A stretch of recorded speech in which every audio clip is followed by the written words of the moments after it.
নমস্কার বন্ধুরা, স্বাগতার দুনিয়াতে সবাইকে ওয়েলকাম জানাই। আজ বানাবো ক্যারামেল সাবুদানার পায়েস। সাবুদানার পায়েস বানানোর জন্য আমি নিয়েছি 100 গ্রাম সাবুদানা। ভালোভাবে ধুয়ে পরিষ্কার করে জল ঝরিয়ে নেব। আর সাবুদানা আপনারা ছোট দানা নিতে পারেন কিংবা বড় দানা, যে কোনো দানাই নিতে পারেন, কোনো অসুবিধা নেই। আর সাবুদানার পায়েস কিন্তু বাচ্চা থেকে বড় সবারই ভালো লাগবে খেতে। এবার প্রথমে জল দিয়ে আমি 3 থেকে 4 বার ধুয়ে পরিষ্কার করে নেব। তারপর কিছুক্ষণ আমি ভিজিয়ে রাখবো সাবুদানা। এবার গ্যাস অন করে কড়াইয়ের মধ্যে দিয়ে দিচ্ছি 1 কাপ চিনি। গ্যাসের ফ্লেমটা লো রেখে প্রথমে 3 থেকে 4 মিনিট টাইম দিয়ে ক্যারামেল করে নেব।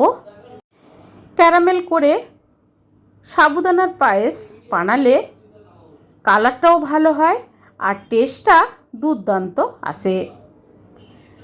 ক্যারামেল হয়ে গেছে। এরপর আমি দিয়ে দেব লিকুইড দুধ 500 গ্রাম।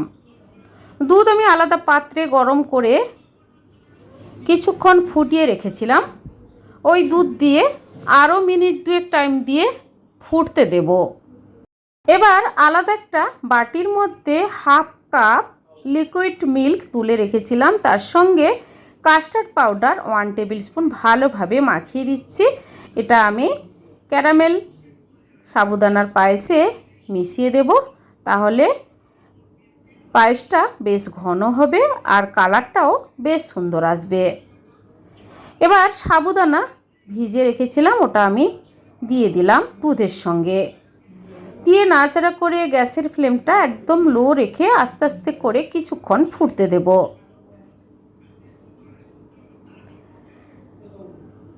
তারপর দিয়ে দিচ্ছি মিশিয়ে নেওয়া ক্যারামেল মিল্ক। আস্তে আস্তে বেশ ঘন হয়ে আসবে আর সাবুদানাটাও সেদ্ধ হয়ে যাবে। এবার আমি দিয়ে দেব পায়েসের সঙ্গে 2 থেকে 3টে ছোট এলাচের দানা।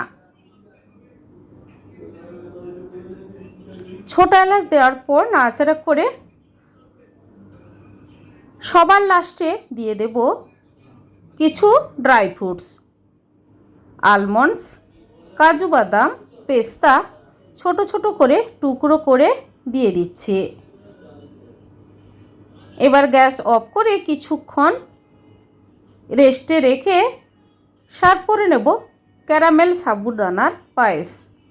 বন্ধুরা, এইভাবে ক্যারামেল সাবুদানার পায়েস বাড়িতে একবার বানিয়ে ট্রাই করে দেখুন, খুব ভালো লাগবে খেতে।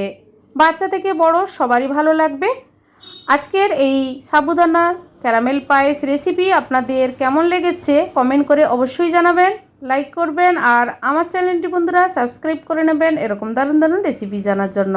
পাশে থাকা বেল আইকন প্রেস করবেন। আমার চ্যানেলে যখন কোনো নতুন রেসিপি দেব আপনাদের কাছে নোটিফিকেশান খুব সহজে পৌঁছে যাবে।